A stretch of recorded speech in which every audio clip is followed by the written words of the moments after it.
नमस्ते, मैं हूं रवींद्र गौतम और आप देख रहे हैं ब्लंटली स्पीकिंग। आज हम चर्चा करने जा रहे हैं शेयर बाजार के ऊपर कि किस तरह का माहौल आज रहा मार्केट में देखने को मिला, क्योंकि आज मार्केट में बहुत ही ज़्यादा वोलेटिलिटी देखने को मिली। एक बार तो मार्केट बिल्कुल नीचे पहुंच गई, जबकि ऊपर गैप अप खुला था, उसके बावजूद मार्केट काफ़ी नीचे गई। लेकिन फिर सेकेंड हाफ में मार्केट ठीक ठाक से ऊपर हुई और प्लस में आकर बंद हुई। इस सब के पीछे क्या कारण रहा? और सबसे बड़ी बात है कि जिस तरह से चुनावों के बाद लगातार सेंसेक्स, निफ्टी, बैंक निफ्टी लगातार बढ़ते जा रहे थे और निफ्टी ने लाइफ टाइम हाई भी बनाया। तो अब क्या वापस समय आ गया है मार्केट में करेक्शन का? क्योंकि फिर अभी इवेंट्स एक के बाद एक हैं, जैसे अभी राम मंदिर का उद्घाटन हो रहा है, प्राण प्रतिष्ठा हो रही 22 जनवरी को। तो क्या उसकी वजह से भी कोई सेंटिमेंट्स बढ़ सकते हैं जो मार्केट को बढ़ा के ले जाएं? और उसके बाद चुनाव आने वाले हैं लोकसभा के। तो इन सब के बीच में क्या मार्केट लगातार बढ़ता रहेगा या बीच बीच में करेक्शंस की उम्मीद है? और इस बार अभी 22 जनवरी से पहले क्या हम कोई बड़ा करेक्शन देख सकते हैं? इन सब विषयों के ऊपर हम बात करेंगे सुभाष जी से। सुभाष जी, आपका बहुत बहुत स्वागत है। Thank you, Ravinder ji. Again, जी, Happy New Year to all the viewers, and thank thank you. you आपको भी, all the आपको भी। yeah, अच्छा धन्यवाद। सुभाष जी, जिस तरह से आज मार्केट में वोलेटिलिटी आई है, बहुत ज्यादा आई है, उसके बाद मार्केट हालांकि प्लस में बंद हुई है। तो जो हम लोग बात कर रहे थे कि भाई मार्केट लगातार ऊपर जा रहा था, तो क्या अब ये वापस 21,000 या 21,000 से नीचे जाने की आपको संभावना दिखाई देती है जनवरी में? देखो रविंदर जी, मार्केट में जो मोमेंटम बना हुआ है वो किन कारणों से बना हुआ है, ये कारण हमें समझ में आ जाएंगे तो जी, हमें डर नहीं लगेगा कि मार्केट नीचे जा सकता है। देखो कारण तो दिसंबर में अलोन 10 US डॉलर एफपीआई ने पैसा डाला है, जिसमें जी, 8 US डॉलर अलोन इक्विटी में गया है और डेट में 2 बिलियन US डॉलर गया है। हम्म, और पूरे साल के अंदर यदि हम देखें तो 1,71,000 करोड़ रुपए इक्विटी के अंदर आया है। जी, ठीक है ना? अपने आप में, क्योंकि यदि हमने बीच में देखा था कि सेलिंग चल रही थी एफपीआई की, लेकिन लास्ट में दिसंबर में कुछ बीच-बीच के अंदर पीरियड में भी बाइंग आई और उनका कॉन्फिडेंस वापस बढ़ा। और उनका कॉन्फिडेंस बढ़ने के कई कारण थे। उनके देखिए, जब यूएस में इंटरेस्ट रेट कम होने के इंडिकेशन होते हैं, तो पैसा इमर्जिंग मार्केट में आता है। वहाँ पे ग्रोथ है। सितंबर क्वार्टर में 4.7% की यूएस के अंदर ग्रोथ रही जी, और पूरे साल के अंदर लगता है 2.5% की ग्रोथ आ जाएगी, क्योंकि शुरू के क्वार्टर में ग्रोथ कम थी। और इसी प्रकार इन्फ्लेशन भी उनकी 2.3% आ गया है, जो कि जो 2% का जो टारगेट है उसके आसपास आ गया है। तो इन्फ्लेशन कम है, ग्रोथ बढ़ रही है, तो वो अब इंटरेस्ट रेट घटा सकते हैं। ये पूरा दिसंबर के महीने में यूएस फेड ने पूरा इंडिकेशन दिया कि हम इंटरेस्ट रेट घटा सकते हैं। जब यूएस में इंटरेस्ट रेट घटता है, तो इमर्जिंग मार्केट में पैसा बढ़ जाता है, तो लोग स्टार्ट हो जाता है और अभी से लोगों ने एफपीआई ने लगाना शुरू कर दिया है और इंडिया इसका मेजर बेनिफिशियरी है। और इंडिया में कॉन्फिडेंस बढ़ने के कई कारण हुए, जैसे आईएमएफ ने 6.5% और आरबीआई ने भी 6.5% जीडीपी की ग्रोथ बताई थी, जो कि आरबीआई ने 7% इसको रिवाइज कर दी। हमारी 7.8% फर्स्ट क्वार्टर में हुई थी, 7.6% सेकंड क्वार्टर में हुई है जीडीपी ग्रोथ, है ना? तो दिसंबर और मार्च की जो कुल मिला के 7% को क्रॉस करेगी, ये लगता है। और हमारे जो डायरेक्ट टैक्स कलेक्शन जो है अब तक वो 14 लाख करोड़ से ऊपर है, 14,70,000 करोड़ को क्रॉस कर गया है। जी, जबकि हमारे पूरे साल का टारगेट 16 लाख करोड़ का था। तो ये 81% इसको क्रॉस कर अचीव चुका है कर लिया अभी। हमने। हाँ, जी, तो दैट मीन्स ये हमारा जो कलेक्शन है, ये बड़ा ज़बरदस्त कलेक्शन आ रहा है। ये हमारा टारगेट 16 लाख करोड़ का जो हमारा टारगेट है, उसको क्रॉस कर जाएगा। तो एक तो गुड हमारी डायरेक्ट टैक्स कलेक्शन है। जीएसटी हमारा जैसे कि 1,75,000 करोड़ के आसपास इन महीनों में चल रहा है, वो बेटर आ रहा है। जीडीपी ग्रोथ इसलिए हमारी बेटर हो जाएगी। हाँ, यूएस और एफपीआई की इन्फ्लोज काफ़ी आ रहे हैं, डेट के अंदर भी काफ़ी इन्फ्लो आ रहा है। हमारा डेट उसके अंदर मॉर्गन उसमें ऐड हो रहा है, ब्लूमबर्ग में भी ऐड होने की संभावना है।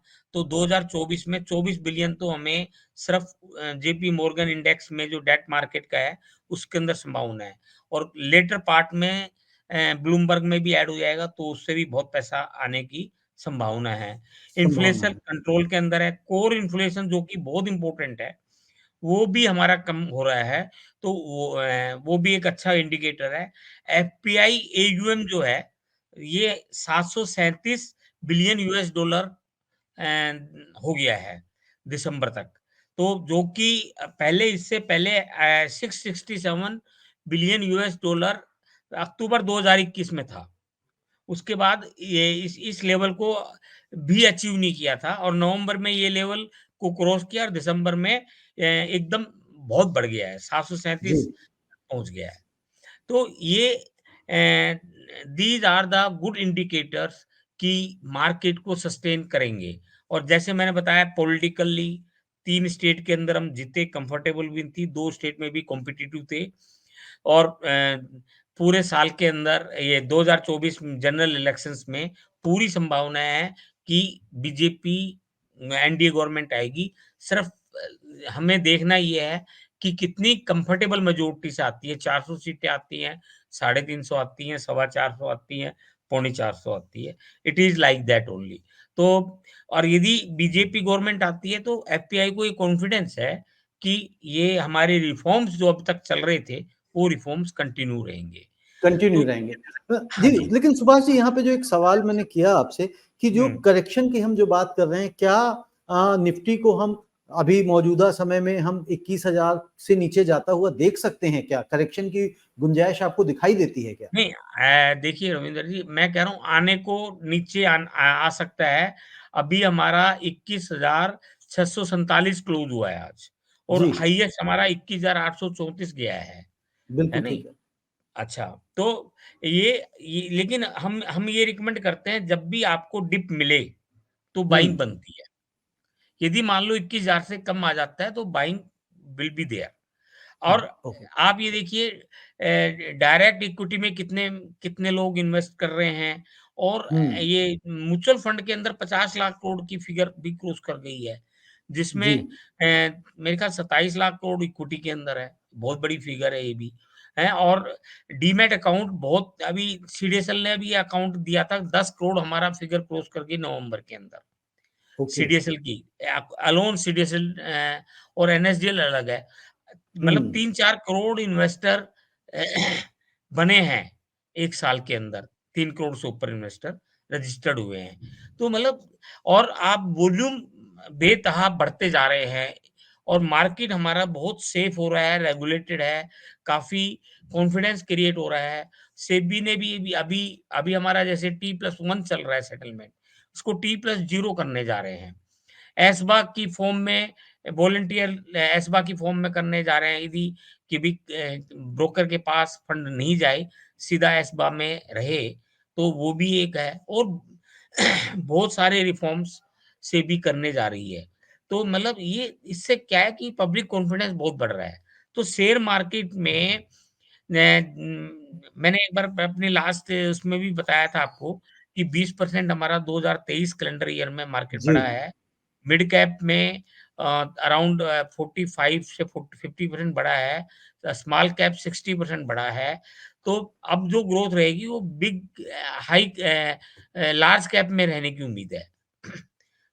क्योंकि मिड कैप और स्मॉल कैप में ग्रोथ थोड़ी कम रहेगी, और ओवरऑल निफ्टी के अंदर मैं समझता हूँ 15 से 20% की ग्रोथ मेंटेन हो सकती है 15 इस से साल, 20% की ग्रोथ इस साल भी 2024 में देखने को मिलेगी। देखने को मिल सुभाष जी, सकती जिस है। तरह से 22 जनवरी को राम मंदिर का प्राण प्रतिष्ठा है, उद्घाटन है और एक बड़ा इवेंट के रूप में देश में है, तो क्या शेयर बाजार को भी इससे सेंटिमेंट्स मिलेंगे और शेयर बाजार में भी कुछ हम उतार और चढ़ाव देख सकते हैं? देखिए, एक तो अयोध्या में जो राम मंदिर का वो प्राण प्रतिष्ठा हो रही है, और राम, इसमें फ़ायदा क्या होगा, एक तो इंडिया में टूरिस्ट बहुत आएँगे। एनआरआई क्योंकि इसमें वर्ल्ड से बड़े-बड़े लीडर आ रहे हैं, बड़े एनआरआई बहुत बड़ी संख्या में आ रहे हैं। मतलब 22 तारीख को तो लिमिटेड जो इनवाइट कर रखा है, उन्हीं को जी, अलाउ कर रहे हैं, लेकिन ये क्रम लगातार बना रहेगा। होटल की बुकिंग आप देखोगे, तो जनवरी ऑनवर्ड्स से मार्च तक होटल की बुकिंगें है। अयोध्या में मतलब फुल हो रहे हैं और अयोध्या में एयरपोर्ट खुल गया है। तो लक्षद्वीप में भी जैसे अभी प्राइम मिनिस्टर गए थे, वहाँ पर भी एयरपोर्ट और होटल की सुविधा और वो भी एक मेजर डेस्टिनेशन हो रहा है। तो मतलब इससे क्या है कि रिलीजियस प्लेसेस के अंदर टूरिस्ट जो अराइवल है, वो एक बहुत ज़्यादा आएगा। और दूसरा बेनिफिट ये है कि हालाँकि बीजेपी के आने की पूरी संभावना है, लेकिन ये जो बीजेपी इस मंदिर से जुड़े हुए हैं और ये पार्टी जो है, ये इनका ये मैंडेट था जो विश्व हिंदू परिषद, आरएसएस कह लीजिए और इनका पॉलिटिकल विंग आप एक तरीके से बीजेपी को कह लीजिए। तो ये राममय होने से पूरा देश और ये तो इससे इनकी बीजेपी की जो वोटर है, परसेंटेज है, वो इंक्रीज़ होगी। इनको पॉलिटिकल माइलेज भी अच्छी मिलेगी। तो मैं समझता हूँ और टूरिस्ट भी बहुत बढ़ जाएगा इंडिया के अंदर बिकॉज़ ऑफ अयोध्या और मैं बहुत सारे चीज़ें जो कर रहे हैं मोदी गवर्नमेंट, तो इससे टूरिस्ट बढ़ेंगे, तो इससे इनकम भी बढ़ेगी और जीडीपी ग्रोथ इंडिया की ऑलरेडी बढ़ रही है। फील गुड फैक्टर बढ़ रहा है, तो ये सब पॉज़िटिव है। जो इकोनॉमी के लिए पॉज़िटिव है, वो शेयर मार्केट के लिए पॉज़िटिव है। नहीं तो ये एग्जैक्टली जैसे हम 22 जनवरी जैसे डेट इवेंट्स वाइज होते हैं ना कई बार कि 3 दिसंबर को रिजल्ट आया, उसके बाद 2-3-4 दिन मार्केट ऊपर रहा। तो अगर 22 जनवरी को प्राण प्रतिष्ठा है तो क्या 22 से 24-25 में कोई हम हलचल बड़ी देखने को मिलेगी क्या शेयर मार्केट में? नहीं, हलचल तो देखो ऐसा है डायरेक्ट एकदम नहीं है, क्योंकि जैसे जनरल बजट है, वो पहले तो वोट ऑन अकाउंट है। जी, 1 फरवरी को। इसके जी, अंदर भी संभावना है कि हालाँकि बड़ी चीज़ कोई इसमें नहीं कर सकते। ये मैंडेट नहीं है कि कोई बड़ा इसमें डिक्लेयर कर दें। लेकिन फिर भी छोटी-छोटी चीज़ें जो वोट ऑन अकाउंट के हिसाब से कर सकते हैं। जैसे एटीडी की डिडक्शंस हैं मेडिकल क्लेम की, जी, वो 25,000 इंडिविजुअल में है, 50,000 फॉर सीनियर सिटीज़न है, तो वो 25 से 50,000 कर सकते हैं। 50,000 से वो 75,000 कर सकते हैं। जैसे रिबेट टैक्स रिबेट है न्यू रिजीम के अंदर, 2 रिजीम है, एक ओल्ड रिजीम, एक न्यू रिजीम। न्यू रिजीम में 7 लाख तक एग्जम्प्टेड है इनकम टैक्स रिबेट। वो जी, 7 से साढ़े 7 भी कर सकते हैं, 8 लाख भी कर सकते हैं, है हम्म, नहीं? ओल्ड रिजीम में भी बढ़ा सकते हैं। ईटीसी की जो डिडक्शन है, वो लाइफ इंश्योरेंस के लिए और होम लोन के लिए और बहुत सारी चीज़ों के लिए, ईएलएसएस के लिए, प्रोविडेंट फंड के लिए इकट्ठी है। तो डिमांड ये चल रही है काफ़ी टाइम से कि लाइफ इंश्योरेंस के लिए, ईटीसी के लिए एक सेपरेट डिडक्शन दी जाए। है ना? तो वो स 80 हो सकता है कि लाइफ के लिए अलग से डिडक्शन दे दें और एटीसी के अंदर जो दूसरी चीज़ें हैं, उनको 1.5 लाख तक है, तो वो या तो उस 1.5 लाख को 2 लाख, 2.5 लाख कर दें या जी, एक डिडक्शन उसके अलाउ कर दें।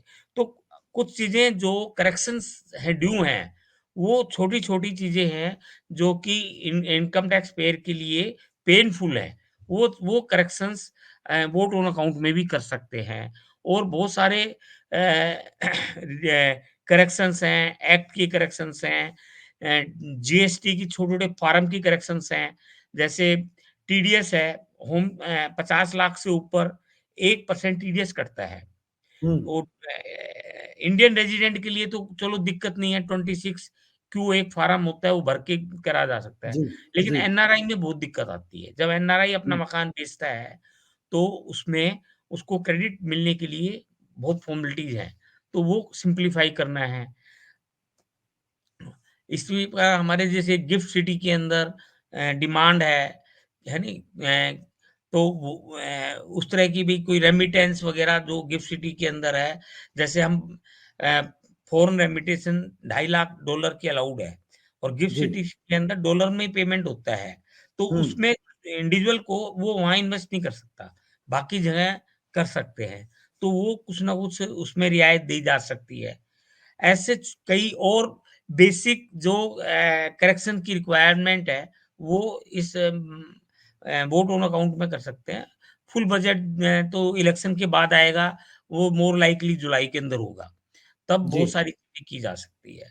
तो मैं जी, समझता हूँ कि ये भी एक कारण है कि एक अच्छा बजट आएगा और वोट ऑन अकाउंट में भी अच्छा रहेगा और उसके बाद जनरल बजट में भी रिफॉर्म्स रहेंगे और काफ़ी इंफ्रास्ट्रक्चर पे एलोकेशन बहुत बढ़ने की उम्मीद है, सो दैट जी। Economy can develop. Subhash ji, जो ऑटो सेक्टर है शेयर मार्केट को जो अगर हम देखें तो ऑटो सेक्टर में क्या हम इस साल कितने परसेंट की अगर हम बात करें कि 15%, 20%, 25%, कितना परसेंट इसमें बढ़त आप देखते हैं कि हो सकती है? क्योंकि ऑटो सेक्टर इस समय एक तरह से बूम पे है, मतलब कारें भी खूब अच्छी बिक रही हैं, मोटरसाइकिल्स भी बिक रही हैं। देखो ऐसा है, ऑटो सेक्टर में ग्रोथ है और लेकिन ये है कि अ, अभी एक्साइज़ कुछ कम करने की उम्मीद कर रहे हैं ऑटो सेक्टर, इनकी डिमांड है। तो बड़ी कारों में एक्साइज़ काफ़ी है, इम्पोर्ट ड्यूटी भी बहुत पड़ जाती है। तो कॉम्पिटिटिव बनने के लिए, क्योंकि हम इंडियन ऑटो सेक्टर को अब इम्पोर्ट के लिए ही नहीं देखते, एक्सपोर्ट के लिए भी देख रहे हैं। तो वो वहाँ पे अ, लॉज़ में थोड़ा-सा फ्रेंडली एक्सपेक्टेशंस हैं। तो यदि कुछ बजट में बढ़ता है, तो ऑटो सेक्टर और बूम करेगा और ऑटो हब बना हुआ है हमारा इंडिया का ऑटो इंडस्ट्री। तो इसको हब बनाने के लिए थोड़ा-सा टैक्सेज़ वगैरह कस्टम भी और जीएसटी में भी, दोनों में इनको थोड़ा-सा लाना पड़ेगा। तो ये भी उम्मीद कर रहे हैं ऑटो इंडस्ट्री कि इसमें कुछ रिलीफ मिल जाए। फुल बजट में रिलीफ होने की उम्मीद है। बाकी अ, कोई टेक्निकली रिफॉर्म्स होंगे, वो ज़रूर किए जाएँगे। तो जी, टेक्निकल रिफॉर्म्स होंगे तो वो ज़रूर किए जाएँगे। तो हुँ, सुभाष जी आपका बहुत-बहुत धन्यवाद इस तरह की जानकारी देने के लिए। और जो दर्शक कार्यक्रम देखते हैं, अभी आपने सुना कि भई सुभाष जी ने बताया कि इन्वेस्टर्स किस तरह से बढ़ रहे हैं। अगर आपने अभी तक इन्वेस्ट करना नहीं शुरू किया है, तो अपने अच्छे सुनहरे भविष्य के लिए इन्वेस्ट करना आज से ही शुरू करें। और आपका डीमैट अकाउंट नहीं है, तो डीमैट अकाउंट खुलवाइए और आप एसएमसी ग्रुप के साथ में भी डीमैट अकाउंट खुलवा सकते हैं। उसका नीचे लिंक है, वहाँ जाइए और क्लिक करिए और लिंक आपका अकाउंट खुल जाएगा और आप वहाँ की टीम आपको संपर्क करेगी। और आपके कोई भी प्रश्न निवेश से रिलेटेड हों, संबंधित हों, तो वह आप हमें कमेंट में लिखें और उसके जवाब हम सुभाष जी से लेंगे। धन्यवाद, नमस्ते। धन्यवाद जी। मेरा भी सभी व्यूअर्स को बहुत-बहुत धन्यवाद जो देखते हैं।